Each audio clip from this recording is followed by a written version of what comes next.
daripada dua saksi semalam, mereka juga mengatakan bahawa tujuan Zara dipanggil tu adalah kerana clarification kenapa barang hilang tu macam mana kan. Jadi sewaktu perjumpaan tu dibuat, ada separate incident di dom sebelah, iaitu dom Zara, yang mana menurut saksi-saksi ini pelajar-pelajar Form 1 telah melakukan spot check sendiri tanpa apa-apa arahan daripada senior. Tidak, ini adalah tindakan Form 1 sendirilah yang buat spot check.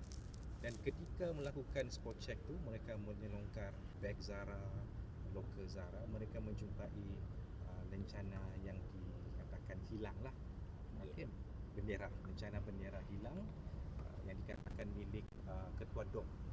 Okay. Salah satu pelajar yang dituduh dalam prosiding 507C lah. So oleh kerana lencana tu dijumpai, maka mereka bertanyakan kenapa bendera tersebut boleh dalam possession Zara lah. So arwah Zara ketika itu beritahu dengan sumpah dia tidak mengambil lah.